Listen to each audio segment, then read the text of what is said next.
अस्सलामुअलैकुम। उम्मीद है कि आप सब खैरियत से होंगे। तो आज की इस वीडियो में मैं बात करने जा रही हूँ सीनियर अदाकार इरफान खोसट के बारे में। ये अदाकार असल में कौन है, इनकी फैमिली में कौन कौन है, इनके बारे में मुकम्मल डिटेल्स और बायोग्राफी आज की इस इंटरेस्टिंग वीडियो में जानने वाले हैं।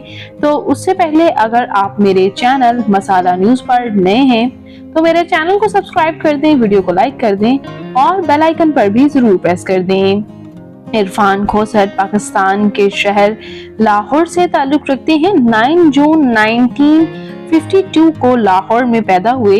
इस वक्त इनकी उम्र 72 ईयर्स हो चुकी है।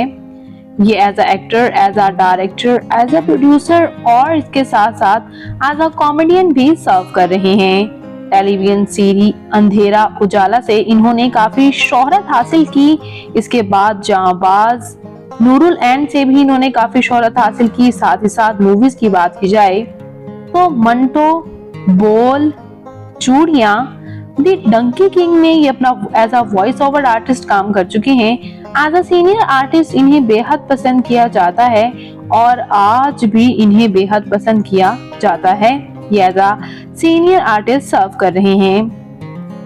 बात करते हैं व्यूअर्स यहाँ इनके फैमिली के बारे में। तो इनके वालिद सुल्तान खोसट जो हैं वो एक एक्टर थे और इन्होंने अपने वालिद से ही इंस्पायर होकर शोबिस को ज्वाइन किया था, जबकि इनकी वालिदा हाउसवाइफ हैं। और बात करते चलें यहाँ इनके मैरिटल स्टेटस के बारे में तो व्यूअर्स ये मैरिड हैं और इनका एक बेटा सरमुद खोसट है जो कि मशहूर अदाकार है और इन्हीं से इंस्पायर होकर इनके बेटे ने भी शोबिस को ज्वाइन किया और काफी शोहरत भी हासिल की और इन्हें बेहद पसंद भी किया गया। तो व्यूअर्स इरफान खोसट की बात करते चलें तालीमी काबिलियत की तो इन्होंने हिस्ट्री में मास्टर्स कर रखा है। जबकि बात करें इनकी फिजिकल अपीयरेंस के बारे में तो इनकी हाइट 5 फुट 4 इंच, इनका हेयर और आई कलर ब्राउन, इनकी कम्प्लेक्शन फेयर है, इनका फेवरेट कलर ब्लैक, इनकी फेवरेट डेस्टिनेशन पाकिस्तान, इनकी हॉबी शॉपिंग करना, ट्रैवल करना, राइटिंग करना है।